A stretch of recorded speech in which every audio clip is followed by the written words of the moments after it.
Fala aí, galera, tranquilo? Hoje nós iremos iniciar o nosso módulo de biologia humana, tá? Vamos começar falando sobre homeostase. Então, sempre que a gente for pensar em homeostase, a gente vai levar em consideração que ela é o processo responsável por manter o nosso meio interno em equilíbrio, tá? Então, um exemplozinho rápido que eu posso dar para vocês é o seguinte: vamos pensar na pressão arterial. Quando a gente fala assim, a pressão normal, né, botou entre aspas, né, a pressão normal é 12 por 8 ou 120 por 80. Então, se a pressão é elevada, né, se ela fica acima desse valor ou abaixo, o nosso corpo desencadeia uma série de mecanismos para poder fazer com que a pressão volte a um valor médio, né? Então, a tendência que o nosso corpo tem de manter o meio interno em equilíbrio, a gente chama de homeostase, tá?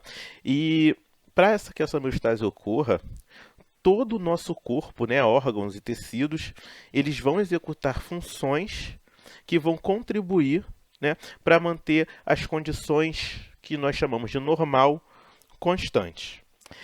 Para que esse meio interno fique, né, se mantenha em homeostase, a gente lança a mão de dois mecanismos, né, que é o feedback negativo e o feedback positivo. Feedback é a mesma coisa que, se a gente for trazer para o português, a gente chamaria de retroalimentação. Tá?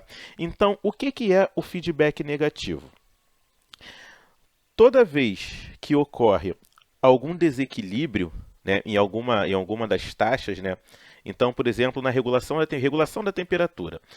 Nossa temperatura dita normal é 36,5. Então, toda vez que ocorre um desequilíbrio, ocorre algumas alterações, né? Ou eu posso falar melhor, ocorre um estímulo contrário ao inicial.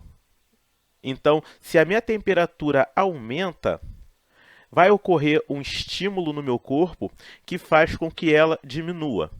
Se a minha temperatura diminui, vai ocorrer um estímulo contrário que faz com que ela se eleve até chegar à temperatura normal. Isso a gente chama de feedback negativo. Então, feedback negativo está relacionado sempre a um estímulo contrário, né, àquele que gerou o desequilíbrio. Então, pegando ainda a temperatura como exemplo, então digamos que está muito frio. E quando eu falo de temperatura normal, eu estou falando da temperatura interna. Então, nossa temperatura interna dita normal é 36,5 graus Celsius. Então, digamos que você esteja num ambiente muito frio e aí a sua temperatura interna baixe, né? Ou seja, ela vai ficar abaixo de 36,5. O nosso corpo, né, por feedback negativo, ele vai desencadear, né, uma série de mecanismos, como, por exemplo, contrações musculares, então é por isso que você treme quando está frio, né? Uma vasoconstrição, que seria uma contração dos vasos sanguíneos, e esses dois mecanismos combinados fazem com que a sua temperatura se eleve. Então, isso é um exemplo de feedback negativo. Se fosse ao contrário, a temperatura está muito quente, ou você está praticando exercício físico e a sua temperatura interna está acima de 36,5. Então, o que o seu corpo faria para fazer com que ela voltasse ao normal? Você vai começar a suar, né? Conforme a sudorese. Então, conforme você sua, você está pegando aquele calor interno e evaporando ele para fora do seu corpo. Da mesma forma que ocorre uma vasodilatação, seus vasos sanguíneos se dilatam. Isso também ajuda você a perder calor. Então você vai perder calor e com isso a sua temperatura vai baixando até chegar novamente a 36,5, tá? Então isso seria um exemplo de feedback negativo. O feedback negativo, ele ocorre muito mais vezes do que o feedback positivo. Por isso que a gente chega, alguns autores dizem que o feedback negativo, ele é como se ele fosse um mecanismo primário, né, para se chegar à homeostase, tá? O feedback positivo, ele já é meio problemático. Por quê? Porque muitas vezes ele faz até mal, ele pode trazer alguns malefícios. Porque o que, que acontece nele? Ele vai aumentar aquele estímulo que gerou o desequilíbrio. E muitas vezes o organismo, a partir de determinado ponto, ele não consegue voltar ao normal. E se ele não volta ao normal, você pode até ir para o saco, entendeu? Pode morrer. Então, um exemplozinho, olha só, vamos dar uma olhada nesse gráfico aqui. Esse gráfico, ele está mostrando a eficácia do bombeamento do coração aqui no eixo vertical, né? O volume bombeado em litros por minuto. E o eixo X, né, esse eixo horizontal, está mostrando as horas. E aí o que, que acontece? Se você é um indivíduo, você tem um indivíduo, esse indivíduo perdeu 1 litro de sangue, né? Então é gerado um estímulo para que as batidas do coração, né, para esse bombeamento, ele diminua. Ele diminuindo vai fazer com que você perca menos sangue, correto? E aí depois você vai perder menos sangue, mas depois vai voltar ao normal. Então depois que cessa aquele problema, né, aquela perda de sangue que você teve, as batidas cardíacas, né, o bombeamento vai voltar ao normal. Na quantidade, no volume de sangue dito normal. Só que, olha o problema, isso se você perde 1 litro. Se você vem a perder 2 litros de sangue, o que, que acontece?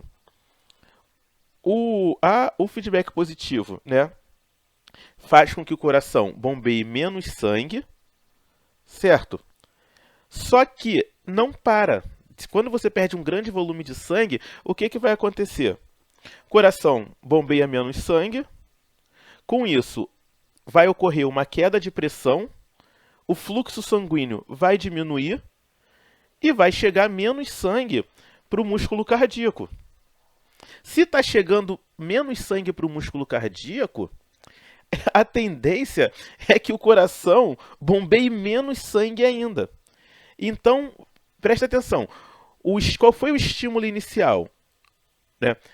Diminuição do bombeamento de sangue porque foi perdido um volume de 2 litros de sangue. Então, diminuiu o bombeamento de sangue. Só que o que o feedback positivo faz? Com que cada vez mais o volume de sangue que está sendo bombeado seja menor. Menor, menor, menor, menor, até que vai chegar uma hora, irmão, que o cara vai morrer. Entendeu? Então, o feedback negativo, ele sempre aumenta o estímulo que gerou aquele desequilíbrio inicial.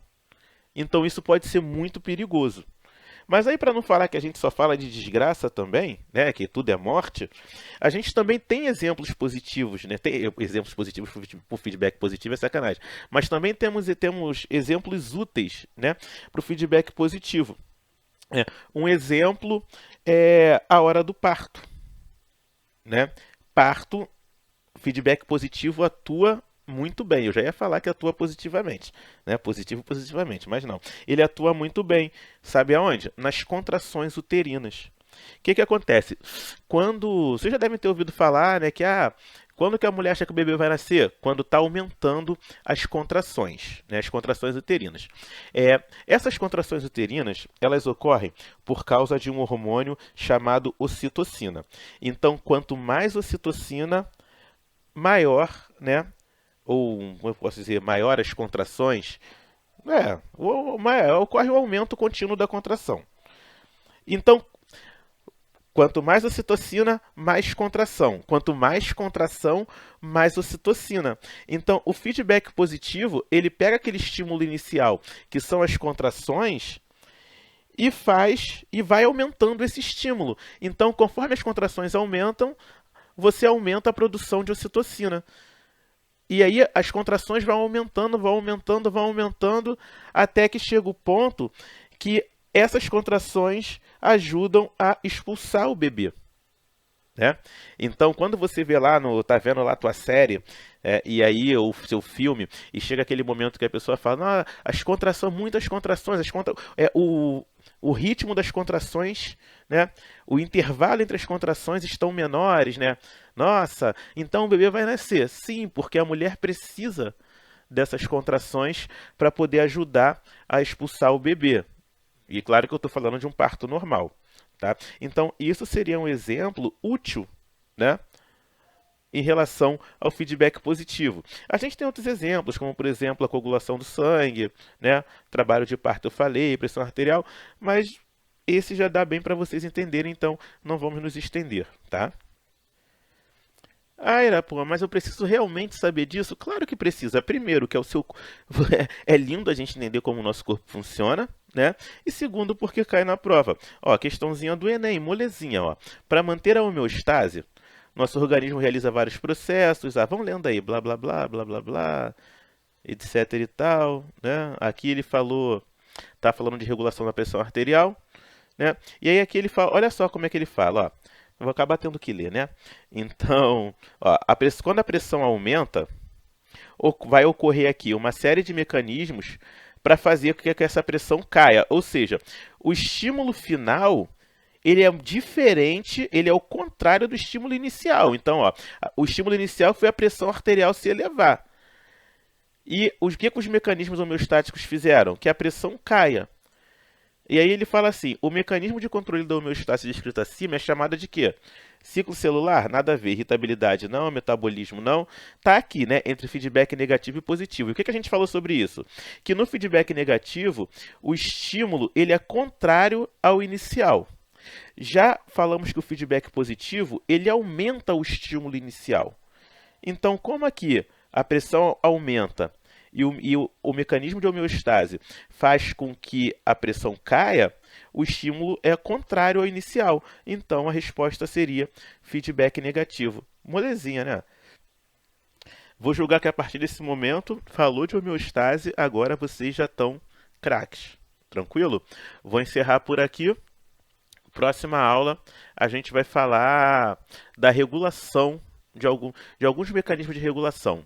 Então, eu quero falar de regulação da glicose e também quero falar de regulação da temperatura ainda.